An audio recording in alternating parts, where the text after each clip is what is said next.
in here real quick. Oh, Rev Oh, hey, we got the FA Alex out here. Let's go. Yo, I only really came on to give Dino some shit for poo-pooing the one-on-ones. Yeah, I love Veve Bros. Oh, Egghead's a whole other story. Veve versus real quick. Wow, Alex going with the heaters. Nah. How we doing? How we doing, fam? Man, dude, we're doing well, bro. How you doing living? better now. You're here, bro. We doing better now. Yeah, man. Wacky Friday. I picked the wrong day to go run some pre-wedding errands. And to see everything popping off with this Mickey promo code and whatnot. So hopefully we got that all figured out. But how'd you guys fare? Did you guys get the lamp or no? Oh, my roommate did. So we have like kind of a collective that we collect on each of our accounts, and he got the lamp. So he got the lamp. I ain't get the lamp. I wanted the lamp. I ain't get it though. I ain't get it. Did he redeem the code? Oh, who? Grandison? Whoever got the lamp. No. That account didn't have gems on it. He also wants to lower the supply. Okay. So he's gonna burn it. He's gonna burn it. Yeah. Let him burn. Let it burn. Let it burn. I'm interested to see how it shakes out. I'm honestly it's obviously different than any drop mechanic that we've done to date. I think it's a very interesting one. Obviously there's always room for improvement on these things, just based on, how this all shakes out. But I think the fact that people have the option to make whatever they pick up in the market more scarce, I think that's interesting. Right. Did you get one on the drop? Lamp? Yes, I did get a lamp on the drop. Dang. What was your mint though? Oh, really high. I never get good mints. Oh, for real? Yeah. What would you say was like the drop that you got that you were like you're still to this day proud of? That I got on drop. Probably either Spider-Man Ultra Rare, the first collectible, or Steamboat Willie Ultra Rare. That's otherwise I haven't really hit anything good. Like I didn't hit Partners. I didn't hit any of the good comics at Secret Rare. I did get a AF-15 common, which was nice. I'm just gonna, I try for every comic I can within my limitations. I have like employee limitations of what I can purchase, so I can't stack or anything like that. You can't. Oh, you can't. No. That's cold blooded. They stopped. Bro, real quick, why the comment animated on this drop? Like, why did y'all switch it up with that? Yeah, so I think going back to when we're looking at, I think kind of Marvel turned the tide on this, but going back to a lot of the early drops, like all the way back to Todd, really, the most popular drop was always supposed to be the common because it's the one that most people want, so it's going to be the most accessible. When we were discussing with Marvel and them coming on, we kind of flipped that, a bit, and then it's kind of stuck. So now we're kind of, trying things out. It's always going to be a little different. I think we're early enough to where we're not going to be disrupting too much, and maybe giving more people like the ability to really get the most iconic, I think, Mickey that we've had on the platform to date, the chance to own the animated. So I think that's cool. I think we'll continue to experiment with either less, smaller number of editions, or the flip for the most popular being the animated, or the least rare rather being the animated. So yeah, I think there's still some experimentation to be done, but that's generally what we had planned on. Like, so for instance, like Pixar Pals, right? Woody, the most popular character, was the common, and it's really only had it been flipped for those characters that had like one character, multiple rarities, right? Multiple poses. Hey, right. Alex, was the airdrop and like the Mickey promo code, was that all Disney's idea kind of vibe? Like, I think I kind of heard that was in space, but I wasn't in space. Yeah. Was it mostly Disney, or was it mostly you guys? Yeah, so we've been talking with Disney for some time about some kind of utility or some kind of airdrop. I think I think I've mentioned without getting too into it, because I probably had said too much in the first place, but you know, we had to go with what you know, we're dipping our toes into the water, so to speak, right? I'm encouraged by the fact that they're willing to do something like that. I think generally anything with large IP is always going to be, you know, legal concerns, and it's just like red tape, you know, and it's been with any company that I've dealt with very large IP on, like, we want to do something cool and out of the box, and it's like legal's like, oh, hold on, pump the brakes, we're going to make sure all angles are covered, you know, and that's kind of generally what happened here, and we're going to continue to help explain and tell the story, and, you know, let them know what is kind of generally industry standard, you know, as opposed to just like you can only have utility based on something that is fully explained up front and after, as opposed to going to retroactively reward for you know, collection holders or whatever the case. That's not to say that's not going to happen. It's just going to be an education process. So I actually really like the idea of like introducing elements so that people can kind of be surprised, and it feels like this real experience of like, hey, if you've been holding this, then you get something. And you're saying like legally there's kind of a lot of red tape to jump around. Yeah, absolutely. And I think, you know, you and me, you know, we have the understanding that that's kind of just par for the course in the NFT space. Like, you know, we, especially for like projects, to kind of set the bar on that, because they want you to continue holding the pieces and interacting with the project, as opposed to buying it, forgetting it, and setting it aside and moving on. Right. We're a little different, obviously, in that we are dealing with top tier IP, you know, like brands that have been established for 100+ years, etc. You know, like in the case of Disney, anyway. But you know, so we don't really have to prove the IP, so to speak, to anybody, right? So there's maybe less incentive to keep the interest up initially. So I think it's a learning process. It's an education process for us as a space to some of these license holders and these brands, so that they feel more comfortable about what is the norm in the NFT space, so that we can continue to build upon things like the D and the promo code reservation, etc. And so we'll just continue to do work on building those types of programs out with the likes of Disney, Marvel, etc. And it's really just kind of, you know, at the end of the day, you know, Disney being the behemoth of all of the IP that we have, right? There's just, with any big corporation like that, there was going to be some red tape, right? Marvel, although part of Disney is a smaller, nimble team, is kind of maybe a little more agile, or DC is maybe a little slower on just things in general, because they just went through a huge acquisition, right? They just are now Warner Discovery, so they're still kind of trying to figure out their thing. You know, artists are like, well, can I do like a drop a week? And we're like, no. Yes, we would love that, but we just don't have the, you know, we don't have the production timeline to do that. Or can I do an airdrop? I'm like, well, yes, we can do something around that, because they own all their IP, right? Which is great.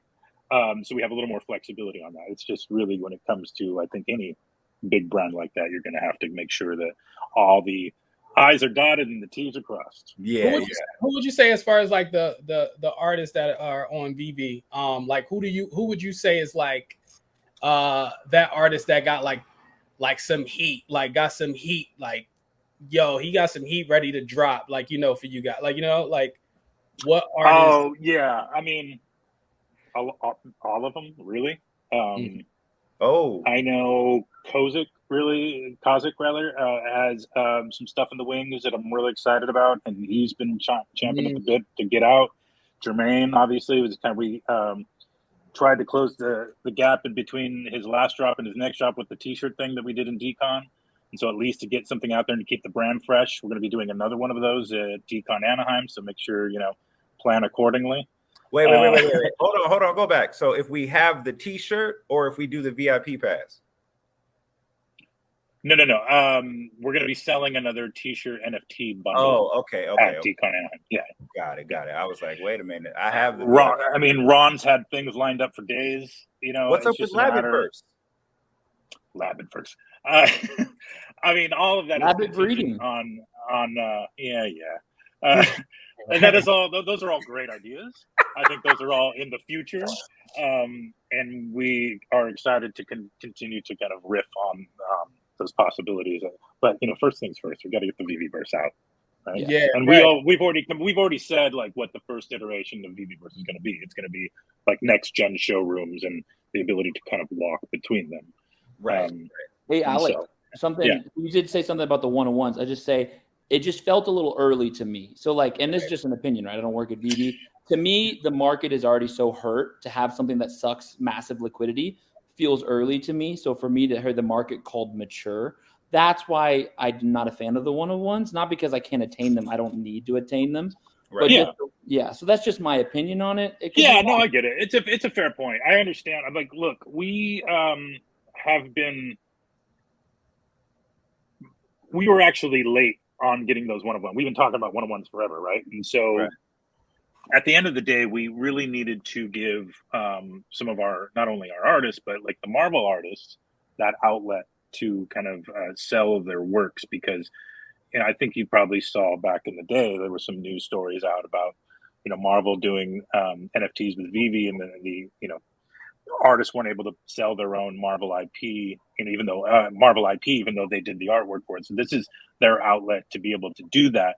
Now, while I think maybe the timing wasn't the best, I still think it is great for us to establish that we have multiple tiers of offerings. So, we have everything from a $7 comic to the one-of-ones that is up to you about how much you want to bid on it. You don't go to a Nordstrom and tell people or a Walmart to tell them to get everything above $500 off the shelf because nobody's going to buy it right now. It's inflation, right? And, so, and I mean, like $1,000 sale of an NFT isn't going to make news. There's not going to be articles written about how revolutionary that is, right? Whereas if this thing that kind of is still pretty small in the NFT space, there's people I know who have NFTs who don't really know Veve,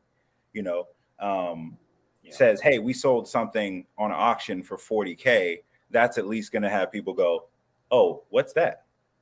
Mm-hmm. So in some ways, bigger scale, it does kind of bring some people to notice Veve. Yeah, and I think that really, honestly, for us with the launching it, it was more about continuing to cultivate the relationship with the artists that we do have who were willing to do the one-of-ones, and then obviously with the Marvel stuff, it was an early kind of opportunity for us to kind of test that offering and feel out that offering and kind of hone it, and before we really start kind of opening up the big dogs, and then the market matures and we start to see, crypto in, for instance, I think, which is going to be a big thing for those pieces. We definitely wanted to have those available and the functionality all kind of ironed out before we introduce crypto in. I saw there was a comment on board about burning. What was that? I missed that. Oh yeah. The young Vault, he wants to when are you gonna burn unsold Zodiac girls? Good question. So I think, obviously with burning of any collectibles, we haven't done a lot of that, obviously. I think maybe that is going to become maybe a little bit more of the norm if things stay unsold. That's going to be crazy. Girls, man. Yeah, I think so too. I think it's good. I think it's a good opportunity for us to keep some interest. Dino just took a lunch break. My laptop was about to die. Oh, you had to plug it in? Yeah, I wouldn't grab the charger. And a tip. Yeah, I mean, nice. We got to keep things fresh, obviously, right? And so, but for things like the Zodiac girls, there's still like the other signs to drop, right? There's going to be the entire Zodiac for those. And I think it'll culminate sometime after Decon. So Decon, I think, will be the next set of those Earth signs, I believe. And then we'll have the final 3 on that, or 4? I don't know, whatever it is. But there's more sets to come on. Yeah. I'm not a big Zodiac guy myself, I know. No. But I know that Valkyrie is a huge artist, and I think that we need to do a better job of promoting that to her audience. And I'm excited to continue to kind of bring her fans into the platform because she has a huge following. She also has a lot of like great merch out there. and merch opportunities. And so, and these Zodiac girls, I believe they exist in physical form, but these ones are a little different. So this is something that I'm looking forward to maybe having the full collection available before we discuss any kind of burning scenario. Are the ones that are on Veve, are they original? Or are they just like? I think they're original-ish. Okay. If you know what I mean? You know what I mean? Yeah, they're a little different. Yeah, they're a little different. Sounds like a CW show. Yeah. That sounds like my NFT I dropped. Original-ish. There you go. Sounds like most NFTs, to be honest. Alex, did you see my Dino Warhol? Your Dino Warhol. Oh yeah, I did see that. Did you see that the person who brought David in London a little vanity mirror that had the wig painted on it, and you just put your face in it? And That's awesome. So funny. So funny.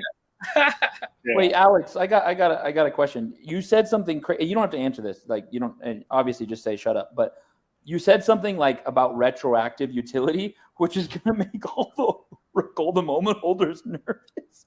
I don't really hold a lot of golden moments, and you don't have to answer. But you did say like it's a lot harder. Is that like impossible? Like, you know, you're telling me no. It's not impossible, but nothing's impossible. I mean, look, right. It's like I said, this is the first Disney utility, so to speak, right? Utility. Right. I don't know if it's quite considered utility, but it's, you know, kind of the first promo kind of airdrop scenario that we've had with Disney. So it's a like I said, it's going to be an ongoing process in figuring out what the thresholds are legally and comfort level wise. You know, I think we've seen generally with any large corporation or brand dipping their toe into new technology has generally been slow, right? You know, like for instance, record labels weren't into streaming for like a hot minute. You know, they were only about downloads, right? So things like that. You know, it's just kind of, it's an ongoing process, a learning process. And if there's anybody I trust to explain and make the case, it's Veve, it's David Yu, it's Alfred Kahn. You know, I think we're in good hands. Yeah, no, it's bullish that they did an airdrop. I mean, that's huge. Anyone that was absolutely. I think it's the fact that they did an airdrop, huge. Right. Because and to be honest, like this isn't like they didn't come out of left field. Like we've been talking to them about different types of utility for a long time, and it's just a matter of, again, building the trust within the industry or the space as a whole, and then us as our ability to deliver on those gifts and utility. You know, there's a bunch of different things we can do that is not contingent upon. You know, airdrop isn't the only utility, right? No. Is there like discounts in the parks? Is there, you know, promo code access to other chat right now? You're saying you're going to get everyone. Well, no, we've talked about this, so this is not new. It's not alpha. This is just like, you know, we, you know, I think the promo code reservation was the first time we've done that, and I think that's great, and I think. That kind of foreshadows what we've been talking about for MCP, for instance, right? And it's, although it didn't particularly reward holders, you know, and I get that, it is a proof of concept. Let's say, right, yeah, right. Now, Reese had mentioned something about how, because the models of the NFTs that are in Marvel and Disney right now aren't rigged up, that they probably wouldn't be gamified. But if you use them as an access token instead of actually the models themselves, you can completely skirt around that. Is there any talk in kind of like the Veve team about simplifying that process so you can still make the games and the collectibles can still be access to those games without those collectibles being rigged up? Oh yeah, I'm sure. I'm not in those conversations, to be honest with you. Like I will come in later as a means to how to communicate that and brand that functionality. But yeah, that's maybe Dan level conversations. Okay. Not to say that I don't know shit, but like that kind of that's stuff. That's a little. Veve Bros said them Ryan English jukeboxes. That'd be fire. Yeah. That'd I know he dropped off Let's on those. He dropped off on those. I believe it was like that collector. I'm sorry, I apologize, but those collector dudes that do their own show, they had him on, right? Yeah. Yeah. Excuse me. Yeah, I mean, look, that's going to be a key collectible for us when it does drop. In that it again will be proof of concept for music. Hell yeah! You got it. Right? You know you got a music background. We know you. We know you nice. We know you nice with that microphone. Bro, I've seen him karaoke, dude. Win that NFT. You get never. I'm not David Yu. I don't need shit of myself on Epico Regal. Right. Or on one of ones. I don't want my face anywhere near this platform outside of me showing up on Veve Bros. Yes, sir. Alex, would you be in the Veve verse, like with like a hosting the karaoke night? Like, is that something that we can see? Yeah, why not? I'll hold all the in theory, and well, I mean, I don't know if this is the way it's going to work, but I would love to host Don't AMA from the Veve verse, right? That's gonna be fire. If and when I can buy land, I'm going to set up Reverend Alex G's Chapel of Love, and you can come in and get married by the Reverend in the metaverse. That's my business model. Hey, Chapel of Love is copywritten though. You got the church I'm going to. Can I get an amen? Can I get an amen every Friday? Amen. Hey Alex, something in your wheelhouse. David, you kind of hinted at marketing, right? Q4, Q1 next year, right? Is what he said. How are you feeling? Like, and obviously, share only what you can, but like, is there like a game plan? Is it like mainly social media? What do you feel? Is it going to be like, like you said something about artist marketing? What are you feeling? Because that's kind of like an open door, right? Cash out's here, so. Yeah, absolutely. All of that has been contingent in us getting the quote unquote big ticket items out the door, right? That is, KYC payout, just getting to a place where we have a little more of a healthy ecosystem that is humming and running as it should without any concerns of, whether or not we have real users on the platform. So we're not just spending money on advertising and pissing in the wind, right? And I think a lot of people still have somewhat of a misconception that marketing means advertising, right? Marketing is all encompassing of and includes advertising, but coconut water gang. And then we have an entire game plan around how we are going to do not only organic but paid outreach. And I think I maybe explained this in a space somewhere out there, but most of what I'm concerned with and working on and solidifying now is the back end for all this stuff is all of these, like, I don't know if I'm not sure if you're familiar what a CRM is, customer retention management system. Like, there's a back end that kind of is like the hub of which it collects all of the data on who our consumers are, like what their behaviors are in the app, so that we can properly market to certain segments of our audience about the correct drops. To Amazon, right? You sell it to Amazon? No, we don't sell the data. No. No, that's great, because then you can reach every customer. Like, if they're only minting 1 drop, you want to get them to 5. If they're minting 0 drop, you want to get them to 1. And without getting too technical in the marketing speak, it's all about marketing funnels, right? You capture them at different points in their user journey, and so if they, like Dino said, if they only have 1 collectible, we want to get them to 5. If they're only into Disney, then we get them into more Disney. If they happen to have 2 comics, then we're going to get them to 10 comics. That kind of thing. Not so narrow, but we got to understand who the audiences are and how they operate, and how they move, to know whether or not we want to send a specific message or just kind of blanket, hey, Veve NFT digital collectibles, and then just see who bites. That's never kind of ideal. You always want to go with a very targeted message to a targeted audience.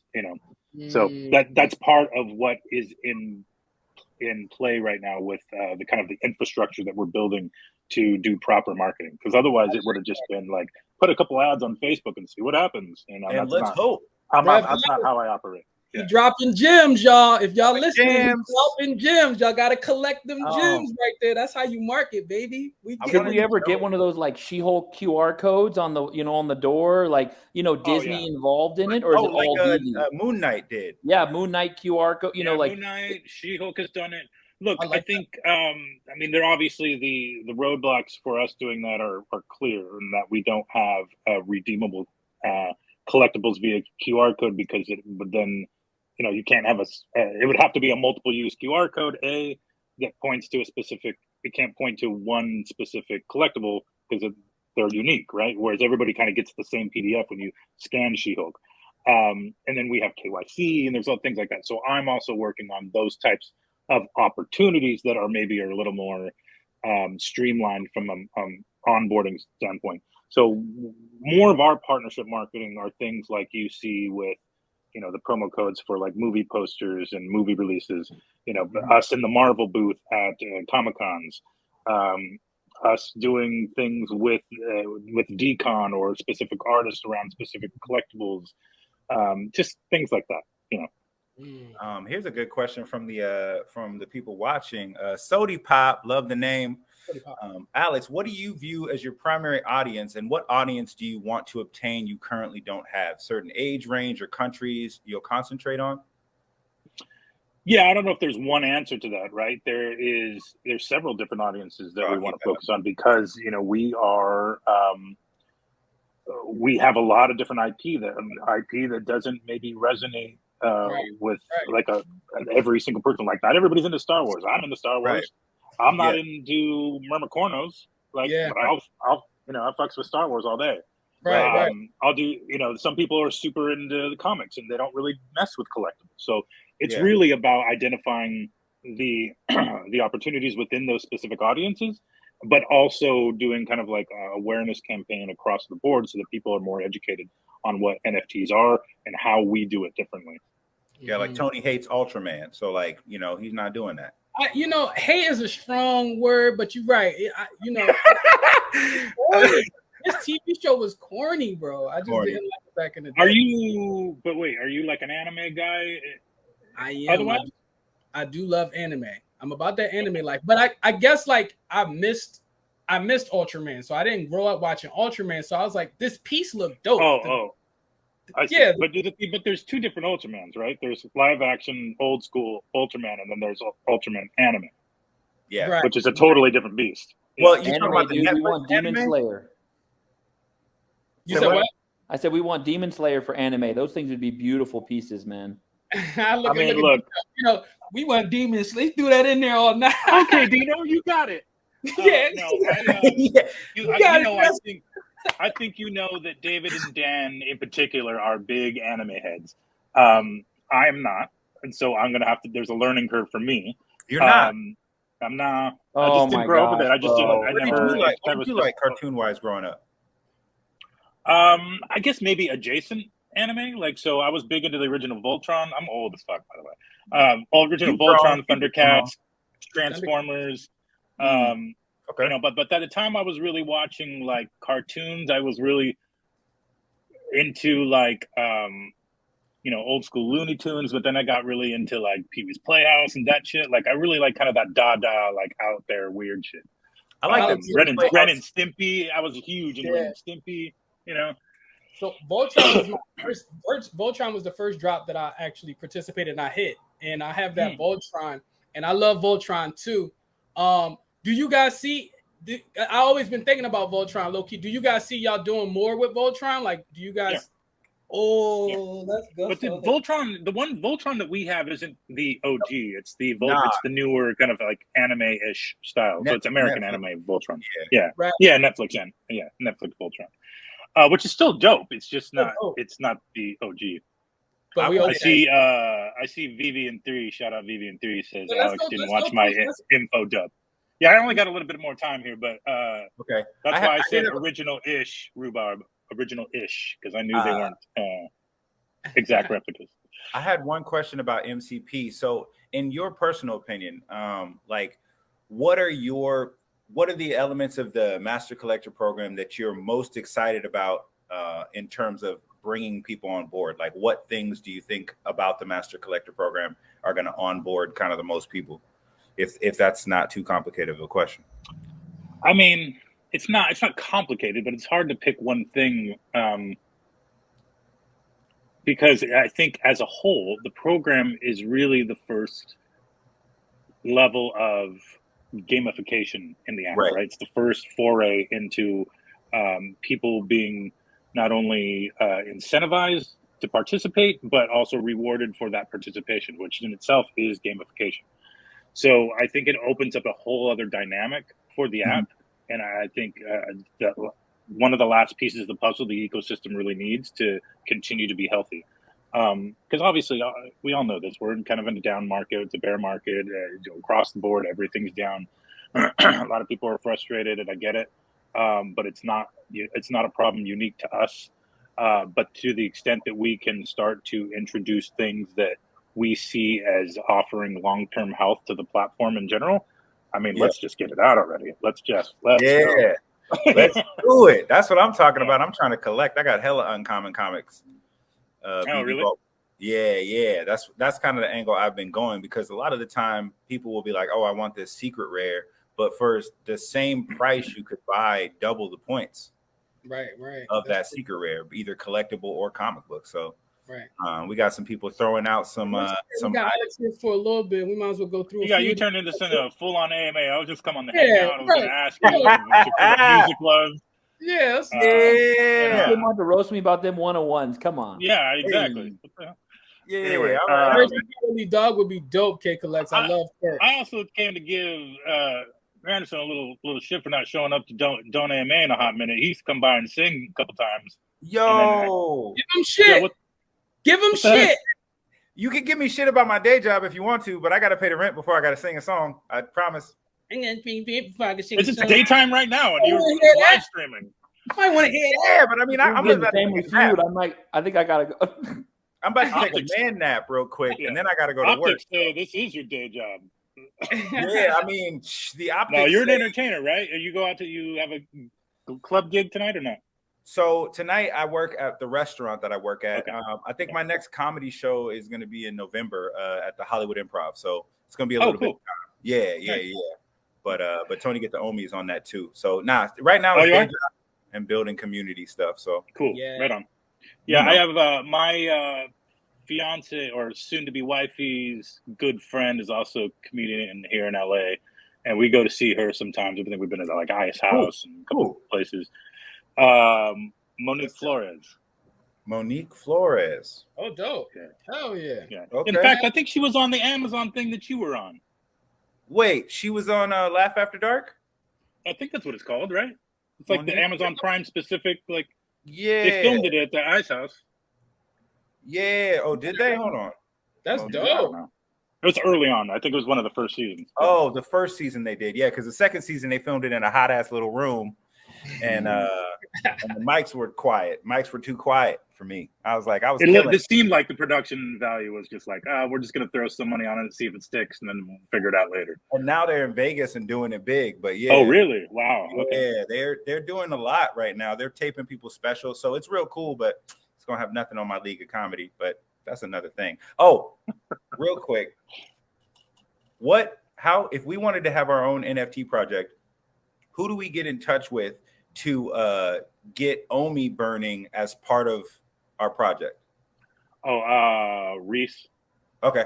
So I just shout out to Reese.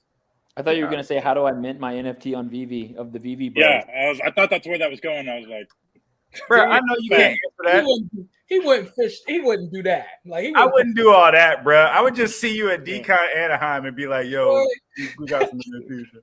Yeah, I'll give you one of these. Hey man, I'll be back to the 9 day, I promise. Boy, you're all coming to Decon, right? Yeah, I'm coming. For sure. I got the VIP pass. That shit's about to pop off. London was fired though. Oh, okay. I like that you say. I like that you talking like that. Talk to us nice. Talk to us nice. Be good. It's gonna be good. I'm looking forward to it. I'm a little stressed out just because there's so much to do, but we're gonna have some good stuff going on. Yo, I'm VIP, so I'm gonna be there. Dino, you VIP with it? I'll be VIP, bro. my gosh, we're there Friday nights early with it, right? Like you can go in and hang out for an hour ahead. Yeah, I mean, if you're that eager to see, me. But I think we're probably going to hold sales of any physical product till Saturday and Sunday. You think I'm there to buy stuff? I don't know, maybe. I don't know. Did you see the Black Friday madness in London? Oh yeah, Friday? Wild.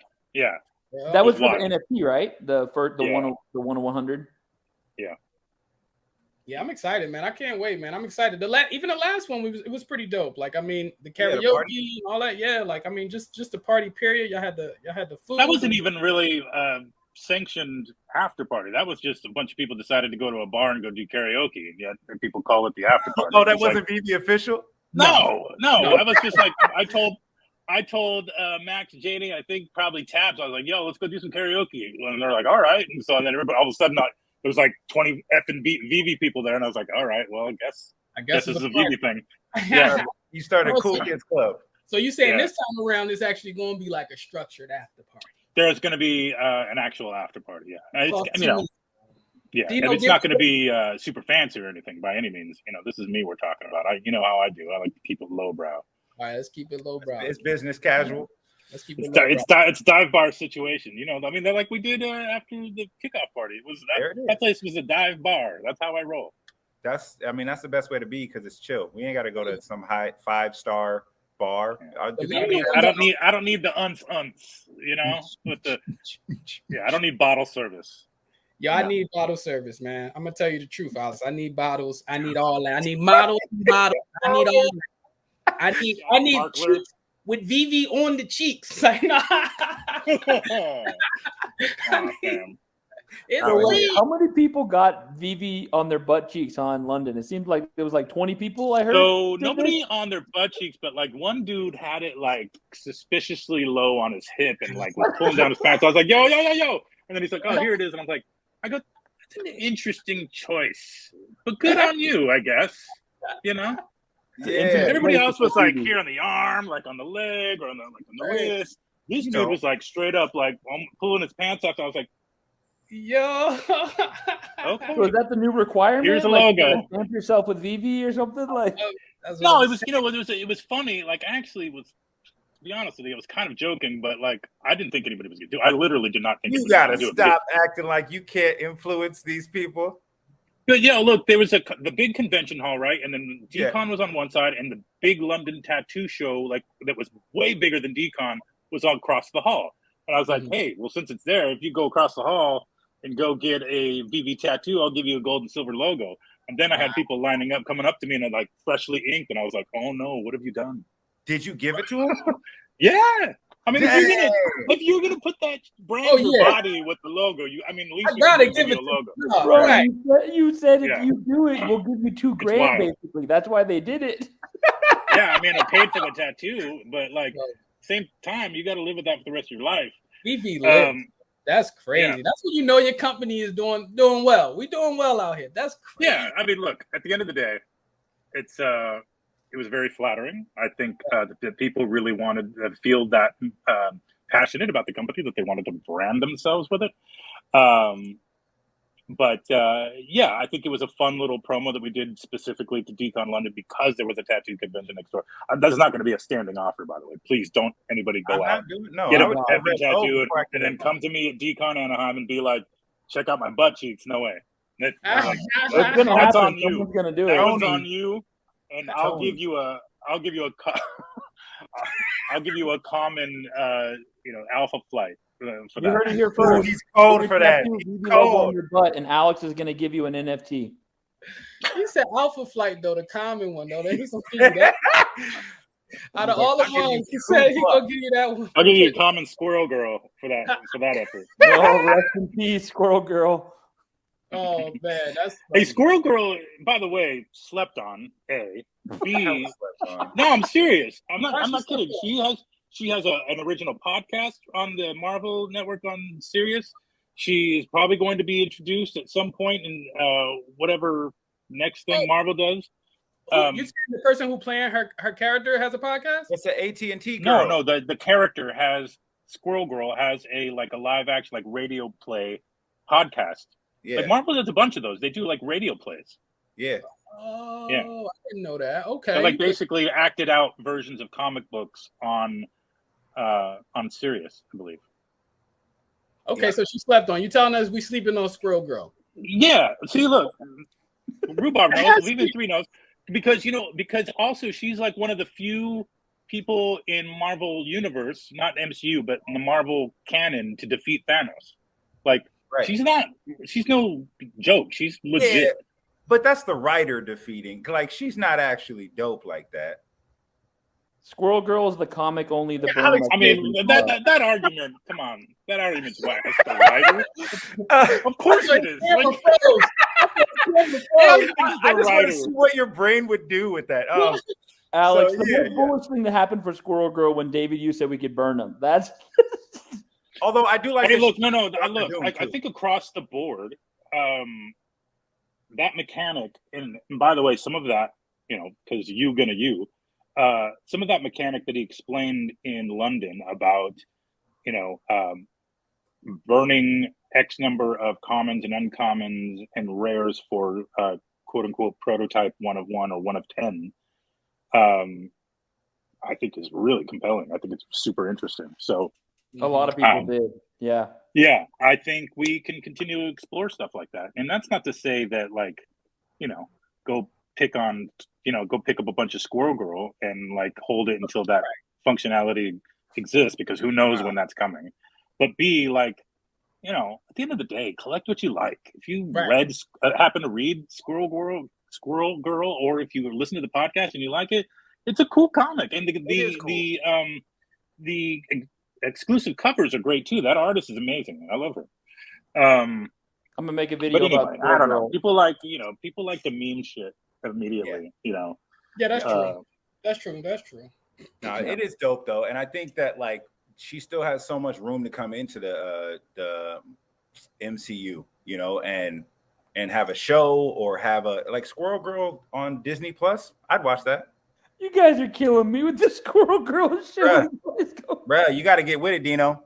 Hey, yo, I would not doubt at all if there was a Squirrel Girl show and Disney Plus at some point. I wouldn't doubt. Yeah. I think so too. Yeah. And she beat Dr. Doom. What? She beat Dr. Doom and Thanos with squirrels. My guy. I know a guy with 180 Squirrel Girl comments, so he loves this whole part of this podcast right now. He's loving this. Good. Yeah. Hey, get in here. Subscribe to the channel to support the Veve Bros. Shameless plug. See, MC knows what's up. My collector knows what's up. She's super powerful. For real. Bro. He said Dodo. Why he had the full real? And Monica Flores was 100% on Laugh After Dark, and I've done a couple shows with her at the Ha Ha Comedy Club. She's great, man. She's a longtime friend of Wifey, and I've hung out with her a couple times. She's great. She's hilarious. I don't understand this one. Low key, Dr. Doom is Howard Stern. Huh? I don't understand. Oh, I think that he's speculating that's who's going to play him in the MCU. Which would be the trolliest casting I think ever. Yeah, ever. I can't see Howard Stern in anything in Marvel. I really was just sitting here thinking. Wasn't Jim from The Office a troll as the cast for Mr. Fantastic too? That was kind of like a troll too, right? Low key. It wasn't a troll. I think it was fan service, because everybody fans had kind of fan casted him as Mr. Fantastic for years. So I think whether or not he actually plays him, which I heard he's not. I think it was more just a version of him in the multiverse was played by. Yeah, because it's a different universe he was in. He's not in the 616, I don't think. Excuse me. It's supposed to be the same. You know what I don't understand is how some people are look like themselves across different universes, Doctor Strange, but there's 3 different Spider-Mans, 4 different Spider-Men. Right. I don't know. That is true. I didn't even think of that. That's crazy. Unless it's the multiverse in Marvel, and then there's multiverses outside of Marvel that they can look different. Alex, you can put your hand in front of the camera like this more, because the blurring makes it look like you're flipping us off. It'd be a great thumbnail. That's what this video is going to be. The thumbnail. Yeah, it's gonna be Alex. Alex just be like flipping the bird. Yeah, flipping the bird. Hey, I gotta go. Okay. I just realized I missed the call. Oh, dang! Tell me you were on with us. Yeah, but just wanted to come over and shout you guys out and keep doing what you're doing. Thank you so much for pulling up, Rob. I'm a big fan of you both. Not you yet, Dino, but we'll get there. I love the live streams, but yeah. Thank you. Look forward to seeing you guys again in Anaheim. Hell yeah! Sure. Thank you. Win Pokemon. For your weekend, man. Do something crazy. That's why I don't like you, Dino. That's exactly why I don't like you. I do it. What the hell out of me?